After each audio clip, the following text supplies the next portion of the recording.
Just a couple of little notes before we get started. In the back, on the table in the back, there should be some cards. If anyone has community concerns about anything in the neighborhood that you would like the neighborhood association to take up with the township, you can just leave it and you can be anonymous and we'll see what we can do to take care of your concerns. Our next meeting will be on Thursday, November 21st with the police chief, Jimmy Duvall, and Mayor DeLuca, and we will be discussing safety concerns in the Hilton neighborhood. Okay, so tonight we have our Board of Ed candidates forum. We have 7 candidates here, everyone's here. So the way this will work is that candidates can introduce themselves. They will have 2 minutes for that. And then after we're done, then each candidate will be able to explain their platform, what they're doing, what they want to do, and why they would be a good Board of Ed member. They'll each have 5 minutes for that. And after that, there are some cards, index cards. If people in the audience want to ask questions, I'll gather them, and depending on how many I get, that will determine how long people can respond. And if you want to address a particular person, put that down, or else general, and we can allow everyone to answer that. Okay? Everyone good? Yep. All right, here we go. Narda, do you want to start? I guess we'll just go this way.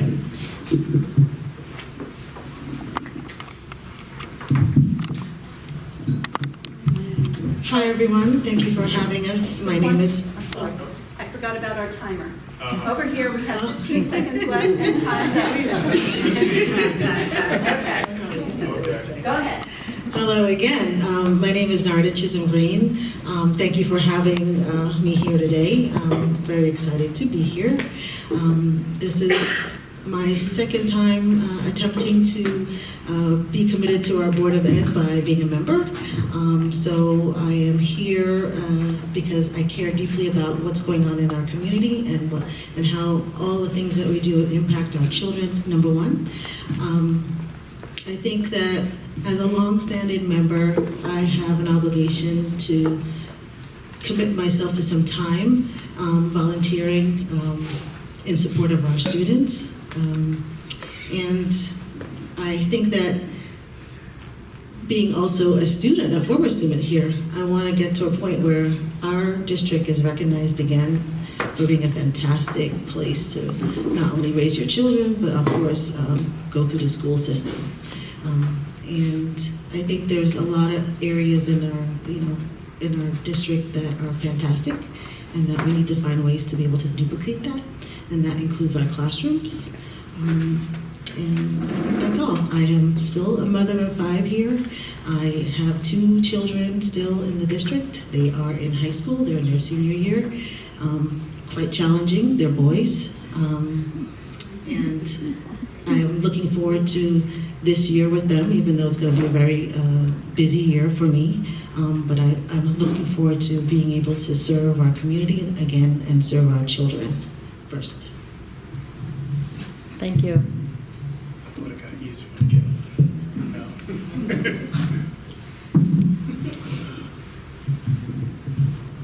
Hi, good evening. My name is Thayer Joshua, and I think we'd all be remiss if we didn't acknowledge Carol Buchanan and her legacy. I realize that she's not here with us anymore, but what she's done for this community and this forum particularly, I'm a resident of Tuxedo Park in South Orange, and they always compare the two in terms of active membership amongst their neighborhood associations. So I just wanted to do that before I got started. As I just mentioned, I am a resident of South Orange. I've been in town 5 years. I grew up nearby in Newark, New Jersey. My wife Joanne and I, we have 2 boys, a 7-year-old and a 4-year-old. The 7-year-old is a 2nd grader in Marshall, and my 4-year-old is at one of our local preschools and will be entering the district next year. I'm running with Aaron Siders, who you'll hear from in a few minutes, because it's a very exciting time for our district. We have a new superintendent. We're getting ready to push through new facilities and integration plan, and there's a lot of opportunity for us to improve on the things we do well and work on the things that we do not. Aaron and I are running on a platform of achievement, inclusion, and community, and we look forward to discussing those issues with you a little bit later on in the evening. Thank you. Thank you. Good evening. My name is Stephanie Lawson Muhammad, and this is my, oh, I did not turn it on. Okay. Didn't follow the rules. Okay, better? All right. Stephanie Lawson Muhammad. This is my third time speaking at a candidate forum in this community center. I actually would also like to just pause for a moment for Carol Buchanan. She touched my heart every time in this forum, and actually it's a pleasure to see new faces, because we had a timekeeper that I remembered every year. So I definitely have very fond memories of Carol, both here and through the CCR. Again, my name is Stephanie Lawson Muhammad. I am running for my third term on the Board of Education. I have served our district for the past 6 years.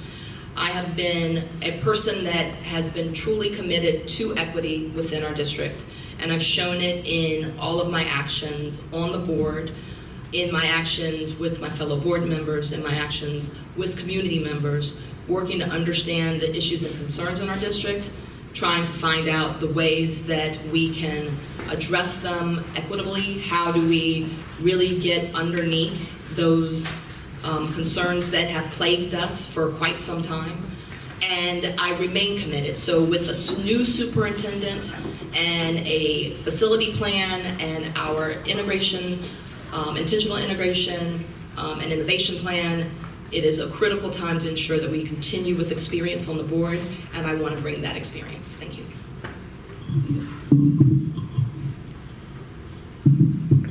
Hi, I'm Erin Siders. I've been a resident of Maplewood since 2003.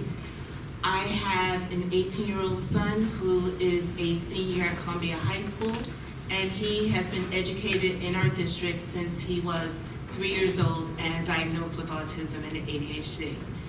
It was that diagnosis that really got me started in volunteering for our community in terms of our schools. I've counted up that I have about 14 years worth of advocacy in our district, starting out from being a class parent at Marshall, where my son was in the special K or the pre-K program for special needs children. I've served on PTAs for, Jefferson, Maplewood Middle, Columbia High School. I served 2 years as the president of the Special Education Parents Advisory Committee, CPAC, which is our local organization that advocates on behalf of our families with children with special needs. I served on SOMA Action only for 8 months as the co-chair of the Education Committee. I had to step down in order to run.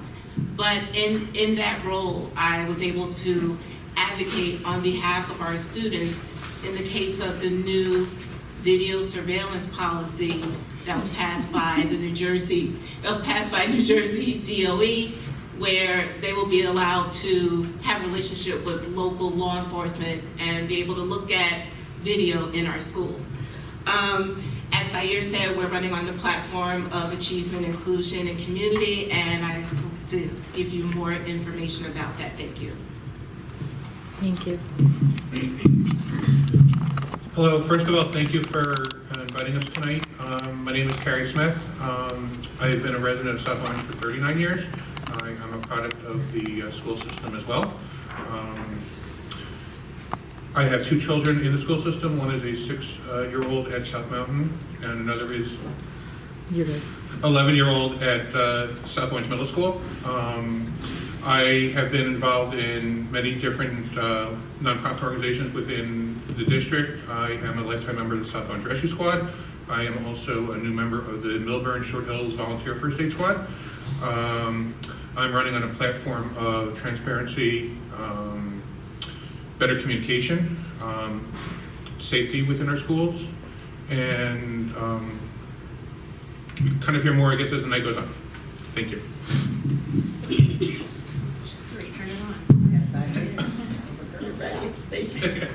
Hi, I'm Sharon Tannenbaum Krause. Thank you for having me here tonight. I live in South Orange with my husband. We moved 5 years ago today, actually. And I have 3 young children, 6, 4, and 2 in about 3 weeks. The summer before my oldest was in kindergarten, we went through the child study team to see if he qualified for special ed. Thank you. He did. And while my process going through that and getting placed wasn't as rocky as others, I ruled that, I learned that we were the rule and not the exception. He had an awesome year in kindergarten at Marshall with Mr. Wosio, sometimes Miss N. But in learning and going through that year, I spoke with a lot of families in the special ed community, and I learned about a lot of the other families' experiences that were so upsetting that I knew I wanted to speak up but didn't quite know how. And then in June, when the board decided to switch our paraprofessional vendors again, I didn't feel like there was a voice who was speaking up for my child and my family and our community that's so warm and welcoming. And so I decided that this was the opportunity that I wanted to step up. And so I'm here, and I'm trying to help not only make our schools better for our special ed students, but for all of our students, both now and in the future. And I'm a journalist, and I made a career of asking tough questions, big and small, researching a lot of topics, and then becoming an expert on them. And I hope to apply those same skills and my passion for our kids and our students here. Thank you. Let me.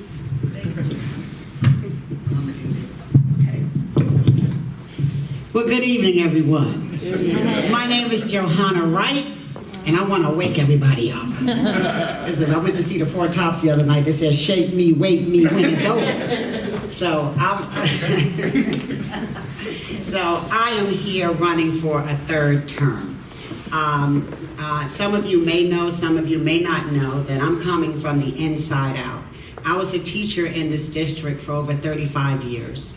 And I was also a coach. I coached cheerleading, and I also coached basketball. I have taught so many children.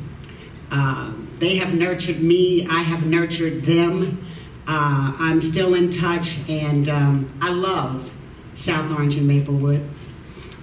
These 2 towns and the children that have fallen under my charge over the years is the reason I'm here. I retired basically to run for the Board of Ed because I saw what was happening to our school district. When some of my former students, matter of fact, Narda and Carrie, came through, I called this place Camelot because that's what it was. We were the envy of every community, not only in Essex County and the state of New Jersey, but the United States. We were ranked nationally. So I'm here to finish what we've begun, and I'll tell you a lot more about that when I give you the things that I have to say. And in terms of Miss Buchanan, we miss her so much, and I'd like to say that she was absolutely a diamond in a sea of glass. Thank you.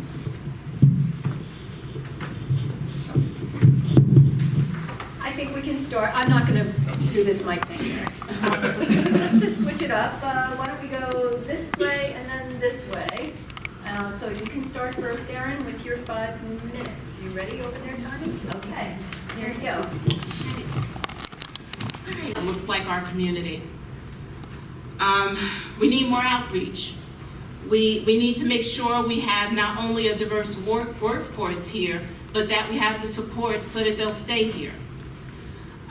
We need to make sure that we have professional development that is culturally competent and reflects our student population, and that the professional development that we give our teachers, actually they're able to use that in the classroom.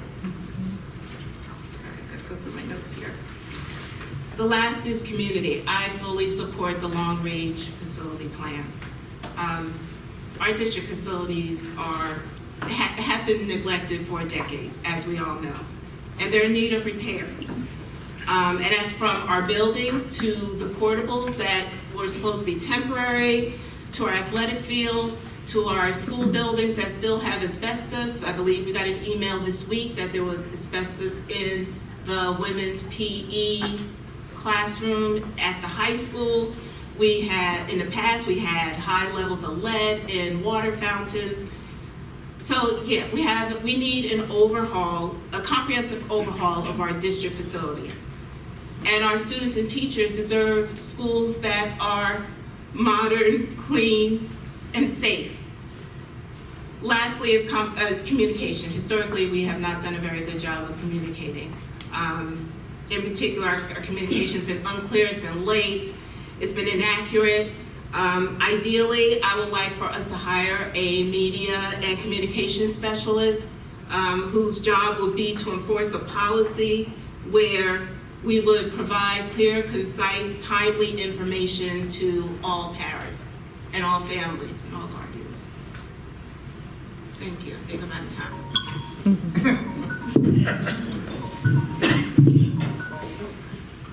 All right, thank you.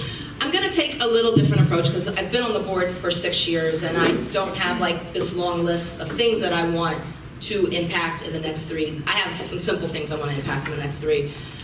Namely, we have a new superintendent and I want to make sure that he gets set up for success. It's imperative that Dr. Taylor takes the reins, that his energy and experience are able to take root here in the district, and that he gets the support necessary to do these very big, impactful plans that are going to hit us over the next 3 years. And the work that's going to take place after that, that he stays in order to continue to grow in our district.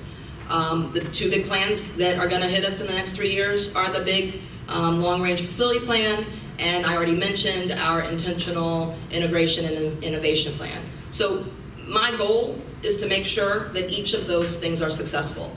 So with the rest of my time, what I want to do is talk just a little bit about some narratives in our community that I often hear. And one of those is a very big concern that people have about the fact that we've had so much superintendent turnover over the past few years. And no one ever says it in a positive way. They're just like, oh my gosh, why has there been so much turnover?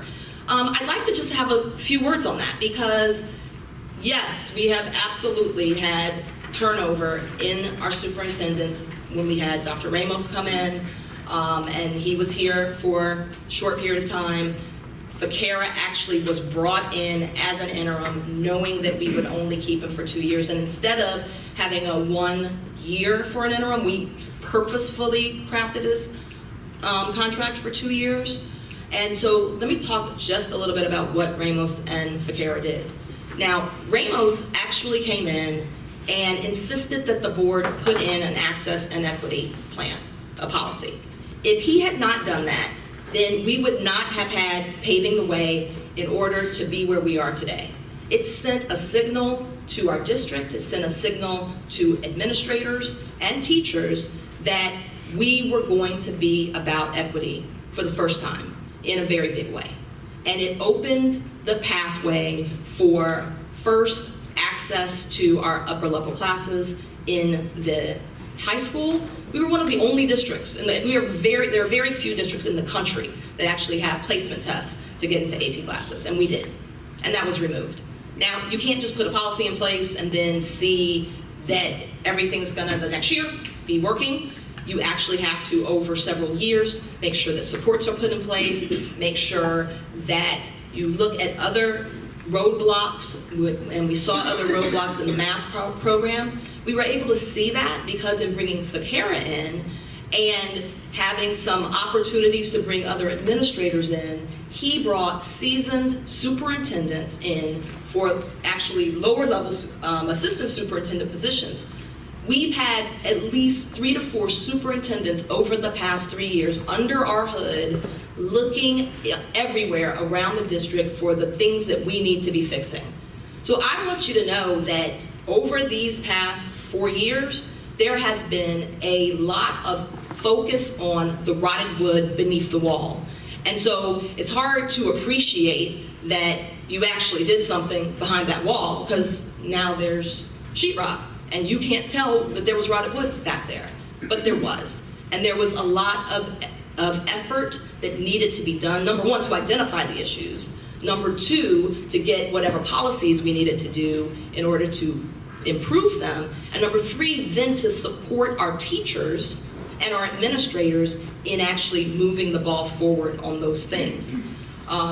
Ms. Siders already spoke about the policy work that Fakira identified. He also identified that we were out of compliance with our curriculum. And those board watchers that watched us over 2 years cranking out curriculum saw us work to get our curriculum back up to date. And now we're focused on actually getting it in a position that we can all be very proud of it.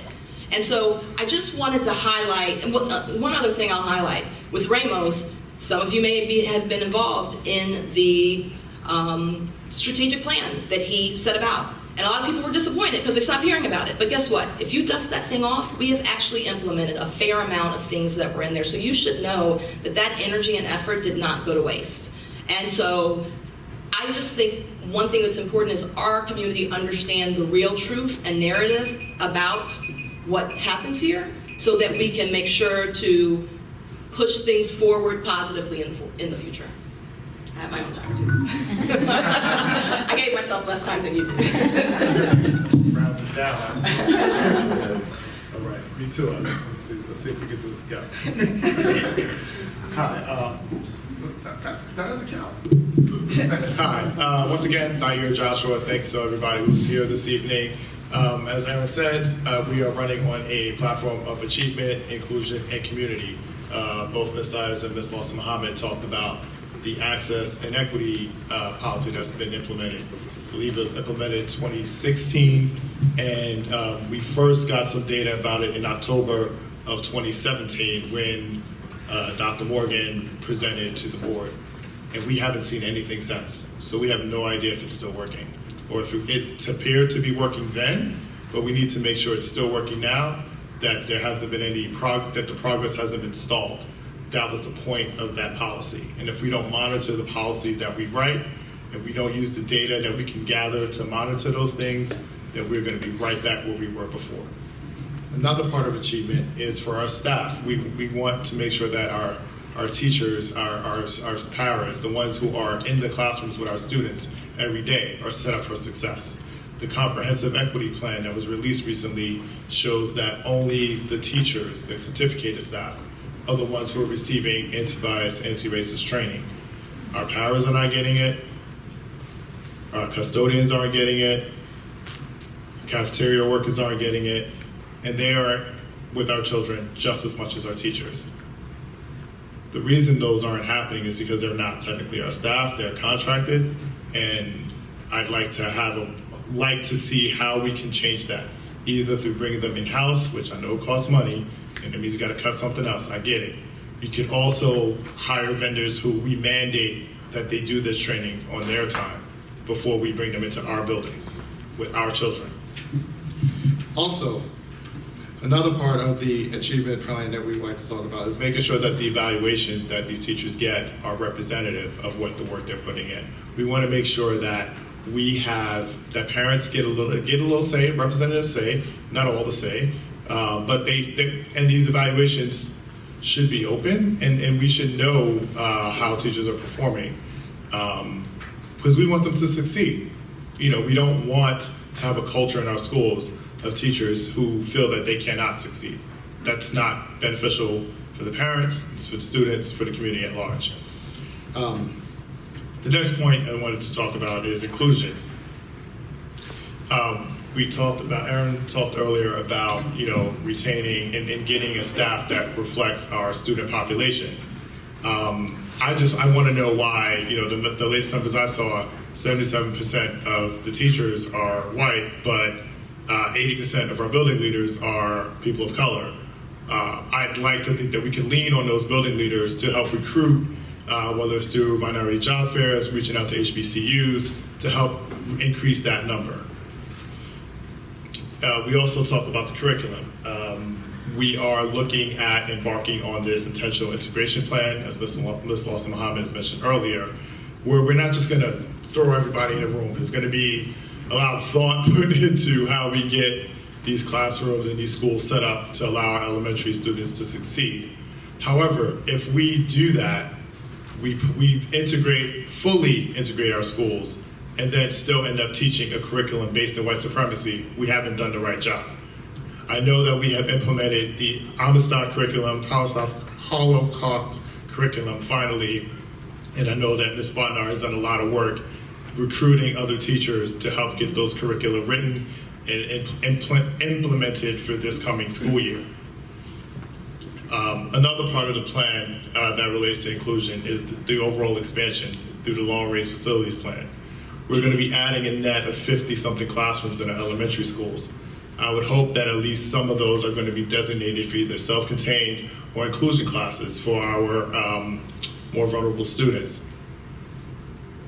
Now it's community, the last one. We're all in this together. I can't do this without you. You can't do this without. We cannot do this without each other. We need to rely on each other. We don't need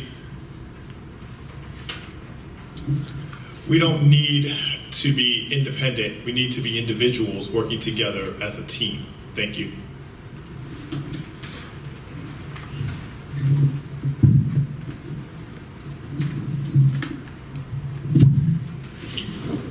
Thank you again. My name is Narda Chisholm-Green again. So we're probably going to hear the same theme here. The things that are critical to us, or to me, are also critical to half the people here, sitting here. But I'll start with, we're talking about intentional integration. I do support it.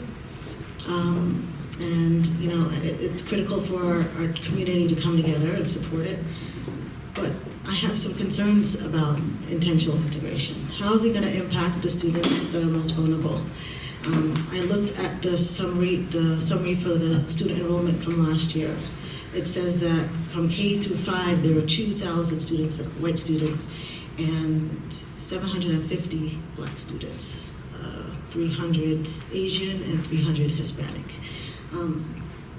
When you move your children around, bus them from their neighborhood schools, how is that going to impact them? How are the parents who work every day are going to be able to pick those kids up?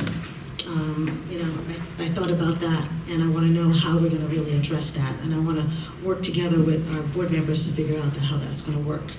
And then I also thought, yes, we're going to integrate our schools, but what are our classrooms going to look like when you get that integration? Are your classrooms going to be integrated? And have we looked at that? Those are the things that I think are critical.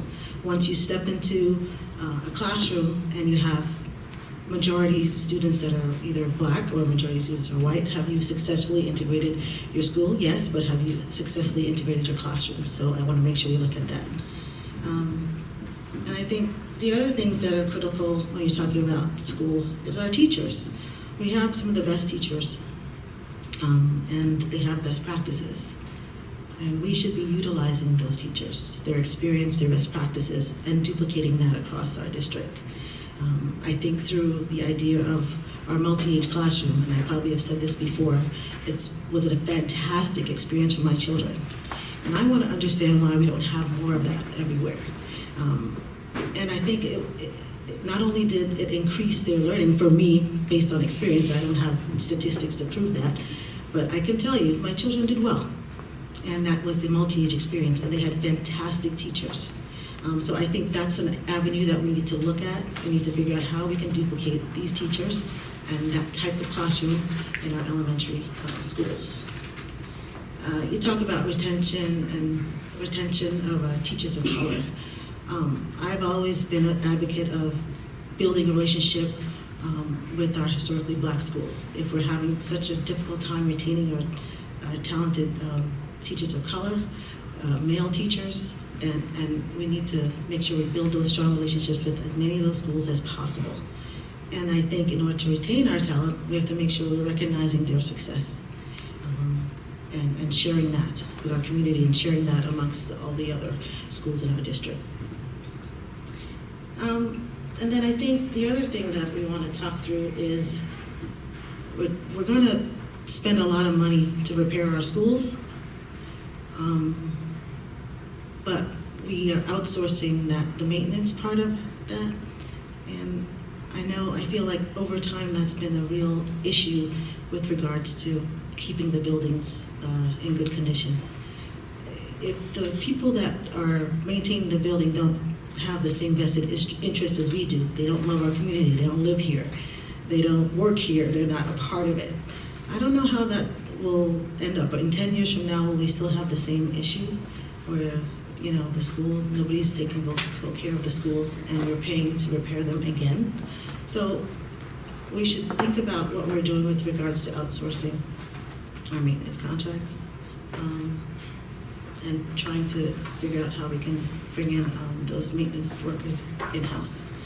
And the last thing I'll talk through is the fact that our most vulnerable students are our special education students. We can't have people in their classrooms that don't reflect our standards, our morals, and we need to ensure that they're people that can build good relationships with our children and that we feel safe that they're there with our children. So that's another concern, is that they're outsourced. How can we bring that back in-house as well? So those are the main things that I worry about as a parent, as a part of this community, and those are things that I'm going to focus on.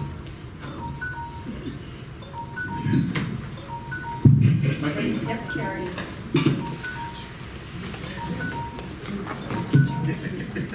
Again, thank you. My name is Carrie Smith.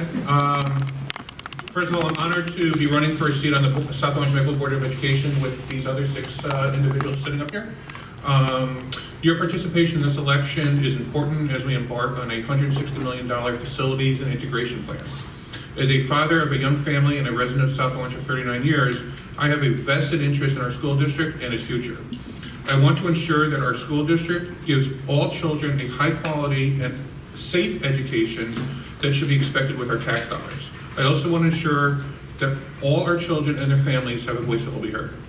I will ensure that our children and their families have a school district that meets their educational, psychological, and social needs. Some of my leadership and volunteer responsibilities that I've had, to show you that I'm committed and have been a volunteer before. As I mentioned, I'm a lifetime member of the South Orange Rescue Squad.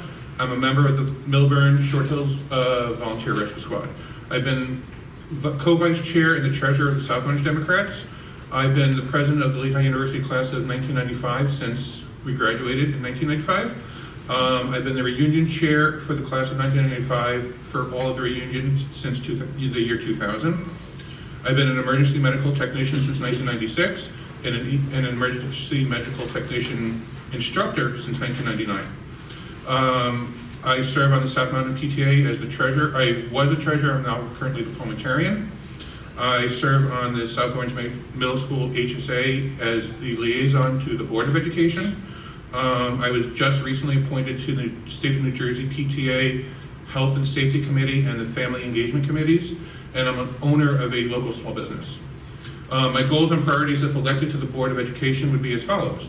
I would like to improve accountability in the school district, improve communication at all levels of the school district, increase transparency in school district decisions, improve school safety, encourage community involvement in our schools, establish equity in our schools and equality, support our teachers, improve the quality of education with modern approaches, technologies, and equipment, and encourage independent and innovative thinking.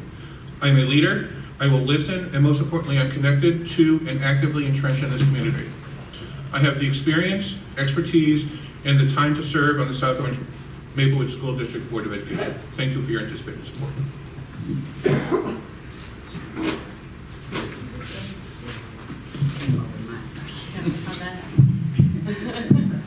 Okay.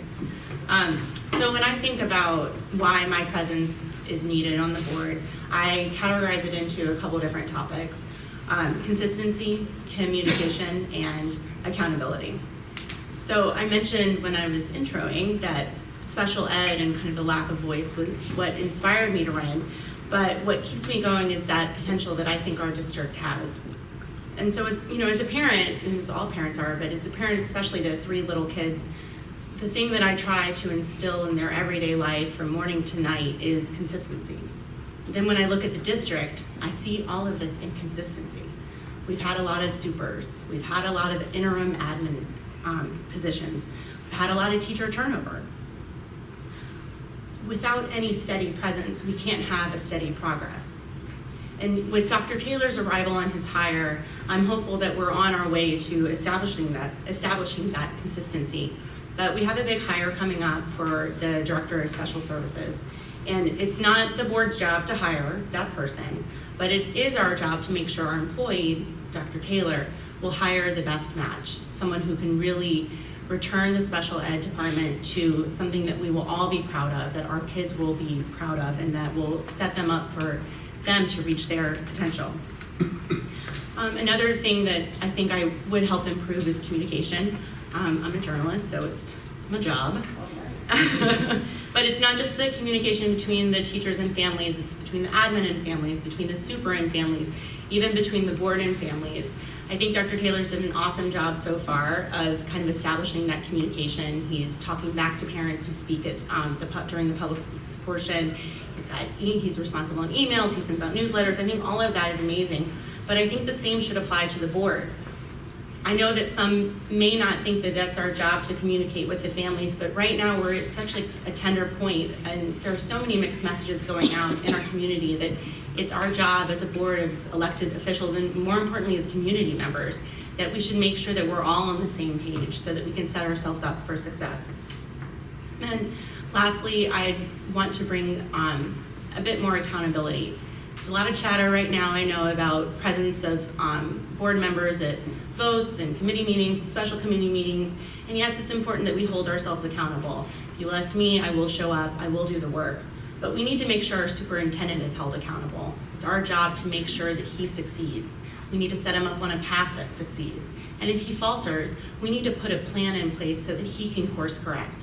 That's our job, and I think it will benefit all students, all families now and in the future to succeed in that portion. And lastly, I just would look forward to serving on the board and helping our district become as best as it was in the past and even better in the future. Thank you.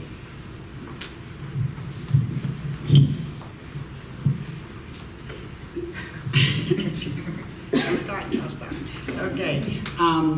I'm really excited to be here, and I'd like to say that in terms of our superintendents that we've had in the district, vetting has been a real problem. We've had 5 since I've been here. I've only been allowed to vet 1, and that has been Dr. Taylor, which I abstained on the vote, and I will tell you why.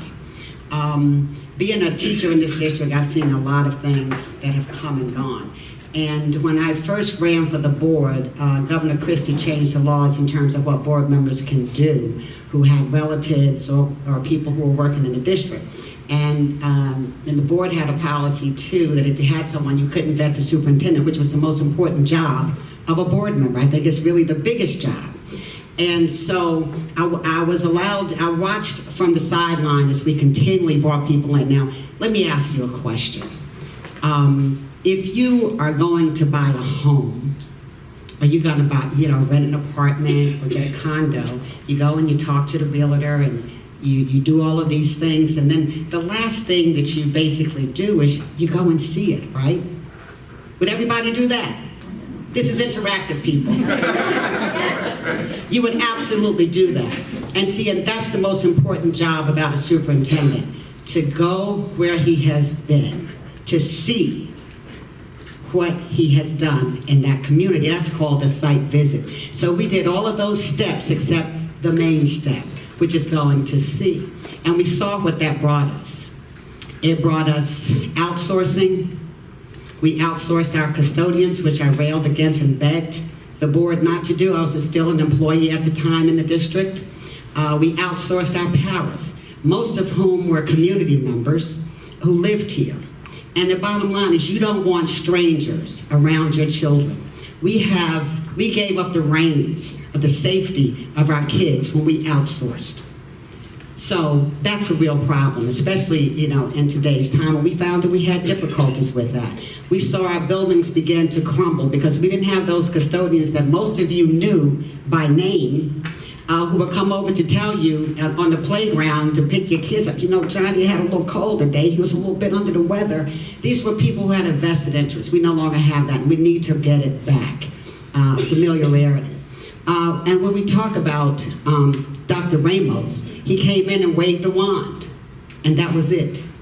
We have a strategic plan that's still sitting on a shelf dusty someplace.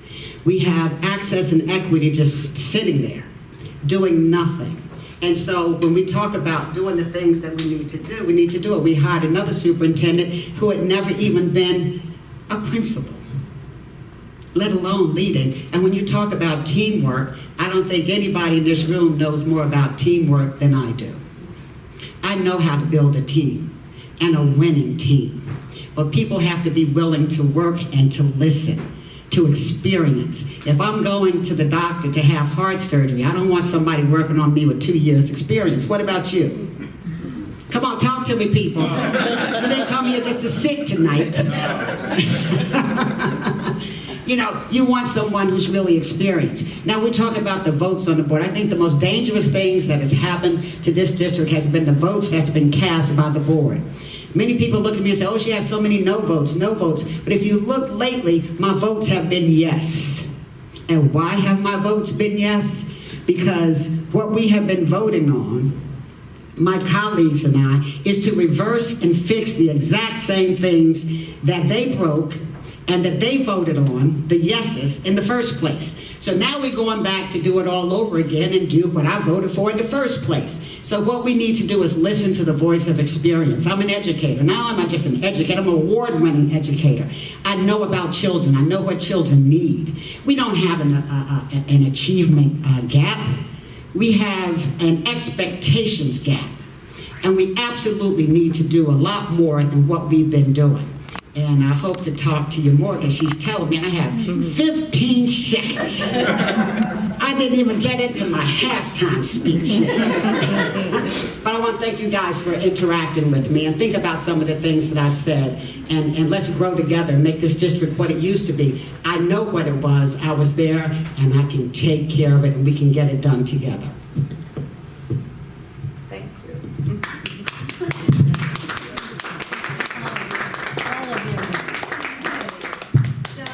Are there any questions on the index cards?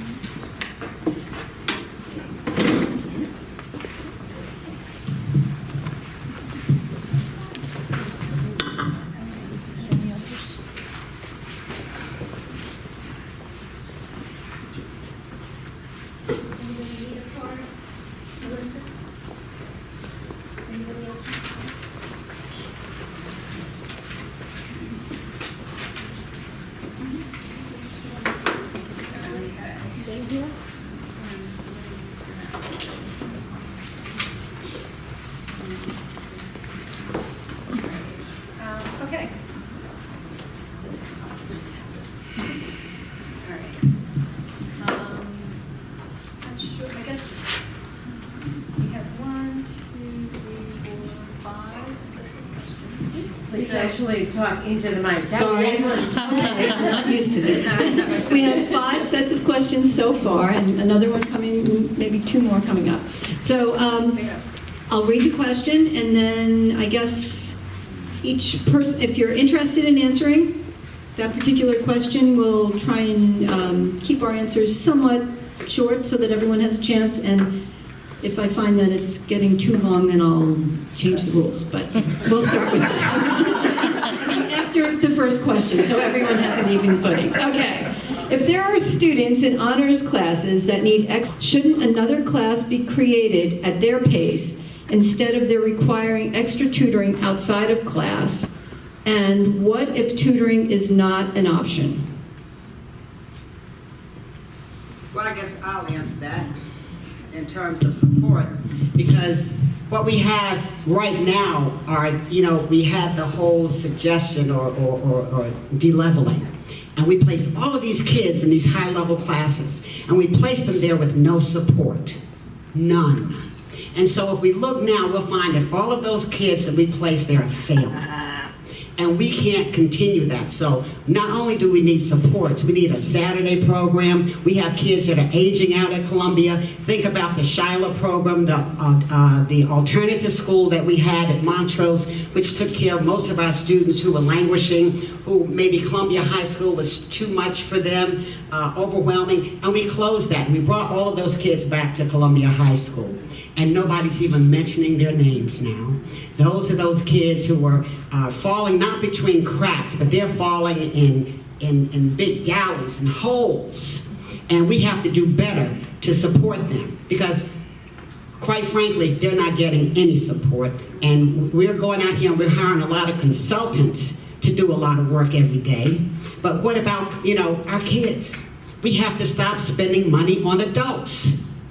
And if we hire somebody to do a job and they can't do it, then that's a problem. And a lot of the issues that we had to do with personnel hires, people who were not qualified for the job, but they voted to hire them anyway. At the demise of our children, talk to them. They'll tell you, because they tell me. Talk to your children, talk to your neighbor's children, talk to your children's children. Talk to them. Anyone else? I would like to take this question. So going back to the question with regard to the supports around the honors program. So when we had our access and equity policy, as I said earlier, it opened up access to upper level classes for students, both honors and AP. We actually didn't have a flood of people taking the class that weren't taking it before. In fact, we had to do quite a bit of communication and are still doing communication every single year to encourage people, because when you have a culture and a building that has told people that they cannot do the work, then getting them to step up to do the work, you've put these barriers in front of them, and you many times have crushed people's spirits. And so we are in the process of making sure that we are encouraging and to a certain extent, as Thayer said earlier, we actually do look at the numbers every year. We look at the numbers of and the racial disposition across each of the classes and are looking for improvements year over year. We aren't seeing a large percentage of students that are failing. So we just got to look at the numbers, right? We need to look at the reports. This data is out there. And if you go back to board meetings, we actually have been talking every year about the support structures. So there's been work to make sure that there have been labs for students, works to make sure that library time, work to have teachers recommending students for support. But the question gets at, well, if they can't do the work, shouldn't they just be in another level? And so that kind of takes us back to that narrative, like they can't do the work. So we're in this period of time where we're trying to overcome systemic racism in our district, period.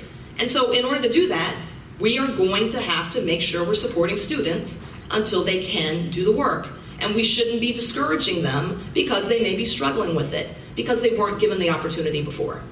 I am confident that if we stay the course, if we continue to ensure that supports are put in place, that over a number of years, we will actually see students able to do the work because we have supported them. Plain and simple. 30 seconds. Okay. As I stated earlier, we haven't seen any numbers. The board has seen them. The public has not seen anything on the Access and Equity Program since October of 2017. Both of you are saying opposite things. The public should be the ones who get a say. Show us the numbers, right? This plan, I believe, is the 4th year that it's been in place. I'm sitting at a table with the mothers of 4 Columbia High School seniors. I'm sure they would love to know how this program has been affected their children and the rest of the children in their class, and they would be the first ones to have it for all 4 years. I'd love to see the data. Okay. Next question. The intentional integration plan was packaged with the bonding of the long-range facilities plan with a K-5 restructuring using a forced choice themed school option. Do you support this direction? Take that first, please. It's not a forced choice. It's, first of all, we don't know. We haven't been told anything. We've been told it could be controlled choice, but we haven't been told anything. If I'm on the board, I would strongly advocate against forced choice. I don't believe we should be forcing children to do anything. I think the parents should be doing, as a community, we will all be doing this together. The analogy I like to use when I talk to other parents, especially of small elementary school students like I am, young fathers, young mothers of small children, It's not that, we're not going to be moving your child around, right? We're going to be creating new community schools, right? So it's really essentially going to be kindergarten all over again, where you're going to walk into a classroom and everyone's going to be unfamiliar faces, but you'll all grow through this together. Like the first day of kindergarten is a wonderful thing for parents. They're like, oh, I can't believe it, it's so exciting. My son had an awful 35, 45 seconds, and then the rest of his day was lovely, right? And the district as a whole needs to do a very good job of communicating this plan. The question is, am I in favor of it? Yes, of a integration plan. I am strongly in favor of that. But the district needs to do a very good job of communicating, but it has to be done before the plan, letting us know where we are today. Dr. Taylor is committed to doing something every month in his monthly newsletter. I would hope he continues to do that after the plan is announced. His merit bonus is tied to announcing, implementing, and getting the board's approval of this plan by June of 2020. So he will be held accountable if he doesn't do that. And then after that, we have to communicate all the way through the September 2021 launch of the plan. Whether that's how registration is going to work, how staff will be affected, what the actual plan in itself is, right? If we're doing controlled choice K through 5, that means that we're going to unpair Marshall Jefferson. You now have to put kindergarten teachers at Marshall, kindergarten teachers at Jefferson and 5th grade teachers at Marshall. All right, I'll stop. Sorry. Thank you. Anyone else?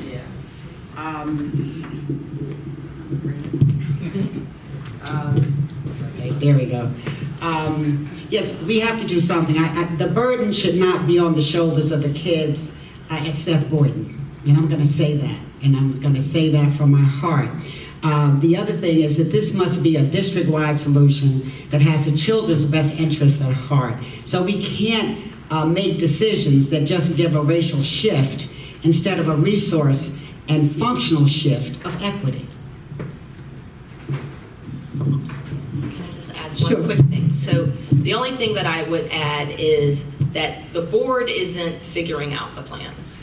The community has to figure out the plan. And so we've got at least two people up here that have been part of the committee. I understand that there has been a lull in communication that needs to be fixed, because there is no way that we're moving forward if we don't have the community involved in the discussion and bringing forth that recommendation. So I fully expect for the committee to be reconvened and that work to be regenerated in order for the plan to come to the board.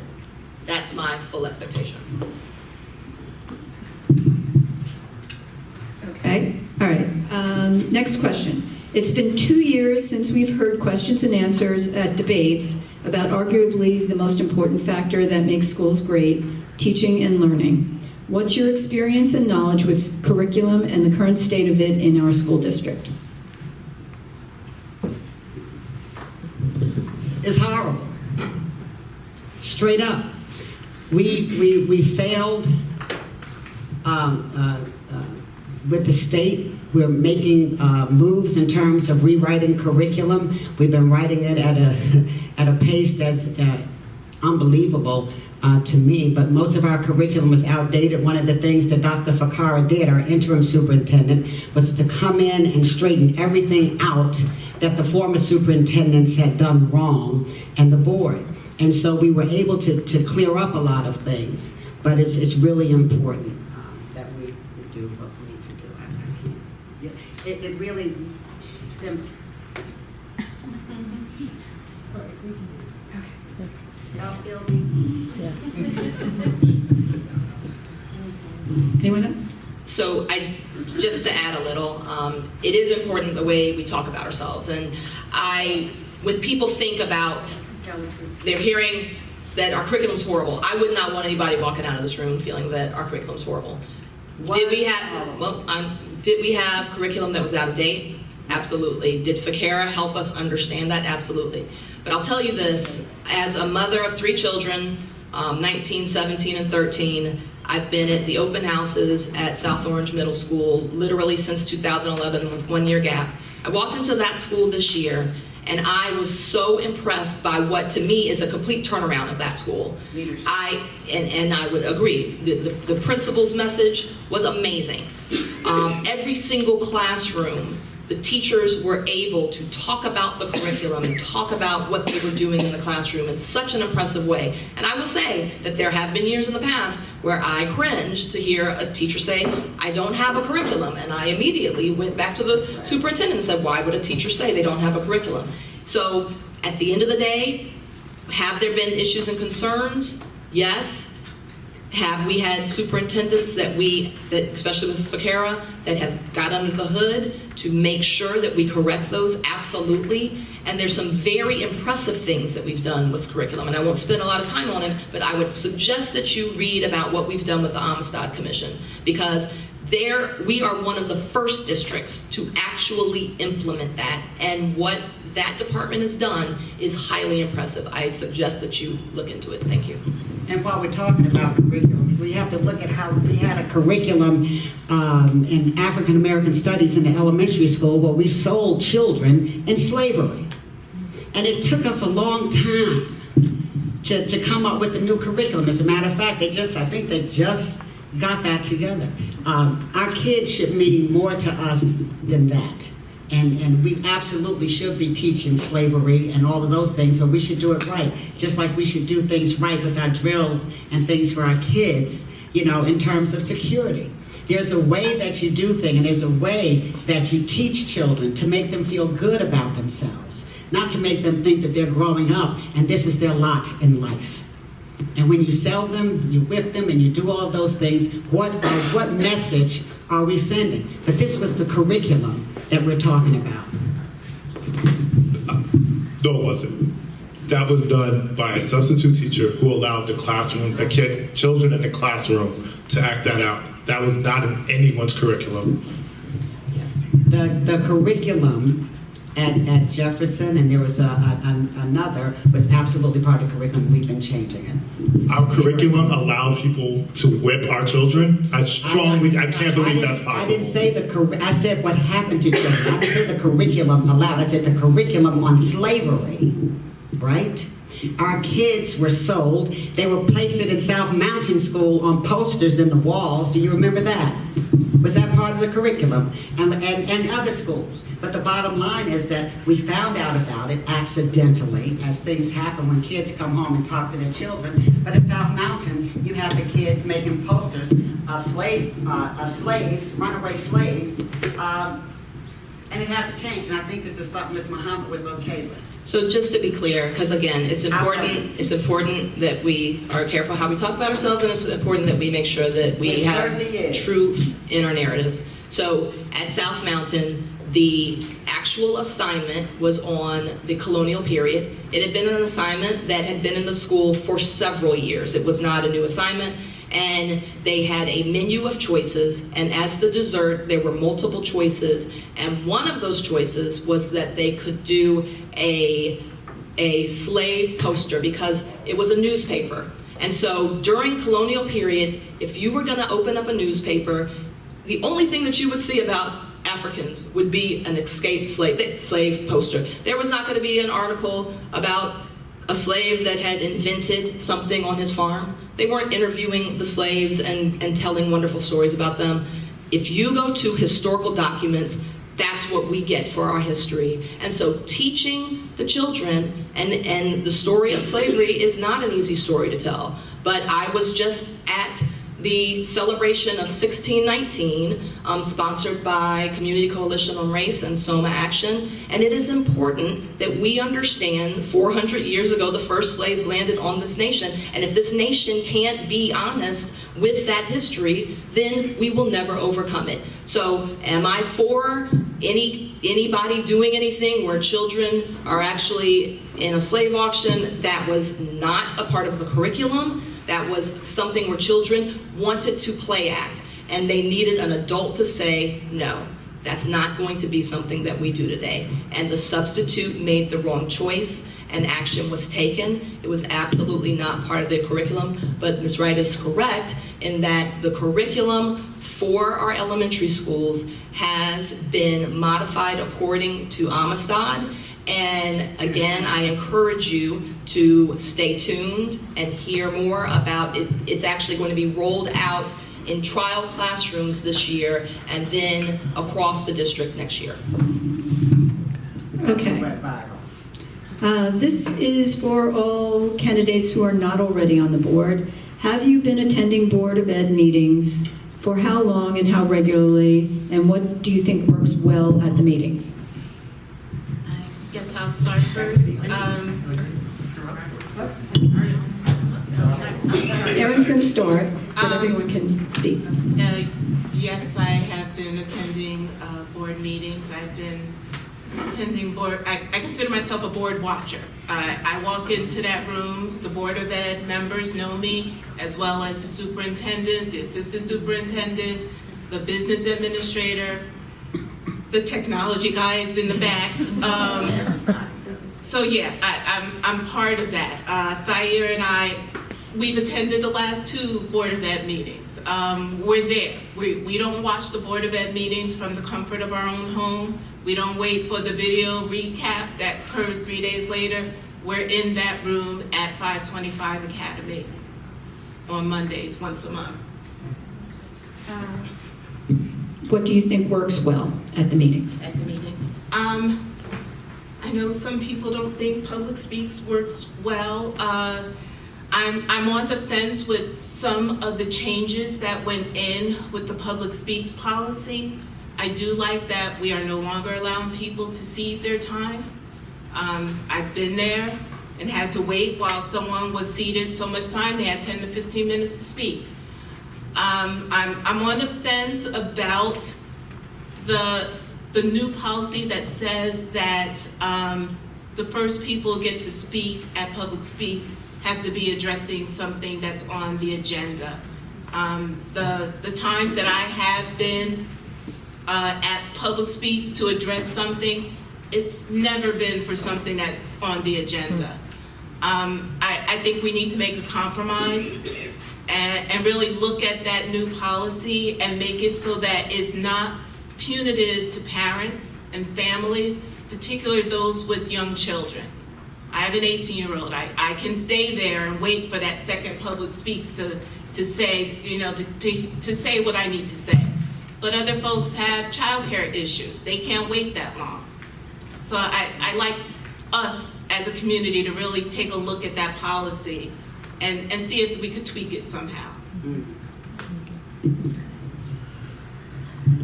Yeah, I do go, not just meetings, I do go to board retreats as well, since those are open to the public. I went to the last one in August. I have to be frank, I did not go to the meeting in June. I was watching the NBA Finals. But I did have it on my other, I was going back and forth, you know, it was 3 hours of turf talk, and I was able to watch the game and be abreast, and had friends who were there texting me, let me know, all right, you can turn back now, they're about to vote. So, but I do go, you know, when I can't go, I do watch the meeting, I do read the meeting minutes. I've sent corrections to the board about meeting minutes. So I would consider myself an active board member, board watcher as well. Sorry, 40 slip. So I have attended a couple meetings, not as many as our peers on the board, on the side here. But I watch at times when, you know, I have the time to do it. But I find, what I find difficult is to read through the minutes, obviously, after the fact. And I also think what's challenging for me is how long the meetings can go for. And I just think maybe a little more organization where that comes into play, so that maybe, you know, you can speak sooner and people can get their voices heard sooner would probably be more important to me. And I don't know how I feel about the fact that you can't give up some time. I think maybe, you know, there is some room for compromise there, where you should be able to pass along your time to somebody else, even if it's just once. Because sometimes people have a lot to say, and as you can tell, even here, people have a lot to say and don't want to stop, but you can give them a little extra time. So I think those are the things I care about. I have not attended the meetings in person yet because I have another commitment on the Monday nights, which if I am elected to the board, I will take that Monday night and free that up. On that Monday night, I am serving the township of Milburn and Short Hills on a volunteer ambulance. So I do watch them though. I do look at the agendas beforehand. I do look at the minutes afterwards. One of the things that I am discouraged about is the committee meeting minutes aren't posted. I think some of the committee minutes haven't been posted for a couple of years, if I remember the website correctly, which is very discouraging to me. The public speaks, I'm on the fence about it right now, but I do agree that people that have young kids are discouraged if they do not have something that's on the agenda to talk about at the very beginning. They should be allowed to. And that's my take.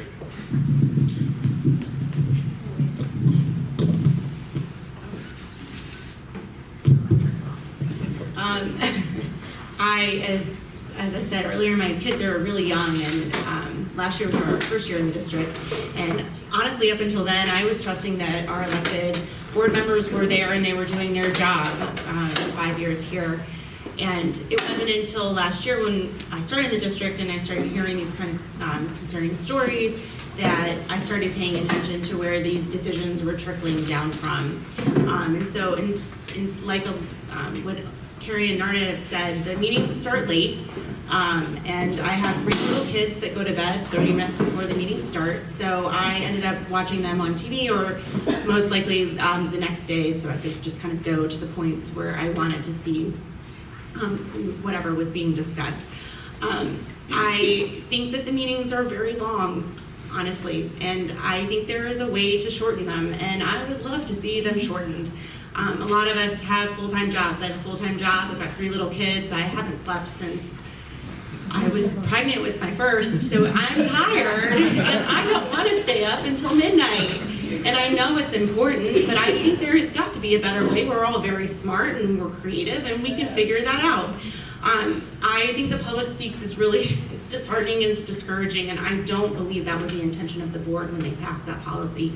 And maybe I'm naive, but I really don't. And I think that there is another way for us to have the public speak, either on agenda items or other agenda items, in a way that our board members aren't going to be like, how many more do we have to go? Like, let's figure out a way where we can really hear the public speak and where the board will hear us. And there is a conversation there, because I think that there should be a conversation there.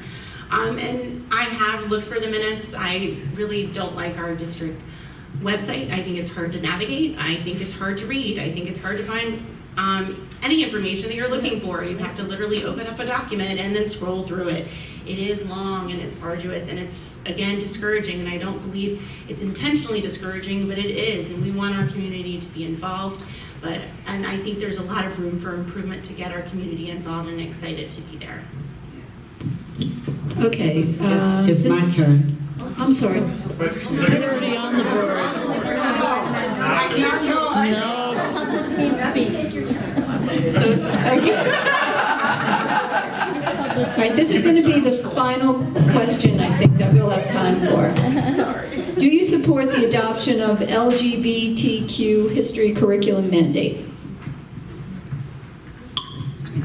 Absolutely. Absolutely. Yes. And just to layer in, I mean, from an equity lens, it is critically important that we understand the history of this country. And so just as I shared, with regard to 1619, I mean, that was something that we literally did not understand and know until New York Times just did this big work. And so the masking of the history of LGBTQ is an issue as well. And if we can make sure that we are teaching our students at the youngest ages about this history, then there can be a more accepting spirit of the difference that exists between us, and so that we can really strive to see how much we actually do have in common. And so I think the history of that struggle is important, and the history of understanding is important. Yeah, I'd just like to add on, I hope that, it should be robust, right? I don't want to just have, one day they were stonewalled and then the next day they can get married. Like, it has to be a very robust and detailed curriculum, and not just, we can go back. We know there were people in the LGBT community before we were thinking of it in that way. Other historical figures, incorporate that into that lens as we're going through and talking and teaching our children and students about that history, that very important history. And also, I believe the policy was passed in New Jersey, I think in February of this year. Some folks are calling it the rainbow curriculum. But that curriculum also is for not only LGBTQ plus folks, but it's also for people with disabilities, and really changing how we build curriculum and talk about people who we used to call marginalized. So yeah, 100% supporting that. I basically wrote the curriculum for that in the district back in 1984 or 85, and started the First Gay Alliance at Columbia High School for our children, and worked very, very hard with anti-bullying for our kids, especially those who could not fend for themselves, and to teach other children that we're all people. And it's okay. Everybody has issues. We all do. We've all gone through something. But this is the time that we're talking about bullying. I rail against it. I think everyone knows that. But our children, we really, really have to give them a helping hand and be kinder. Okay. Well, I think that wraps things up. I'd like to thank you all for being here. Oh, no. And, well, you can talk in the back later. We have some refreshments on the back table. And again, I want to just remind everyone, our next meeting is Thursday, November 21st, talking about safety concerns in the Hilton neighborhood. Thank you very much, everyone.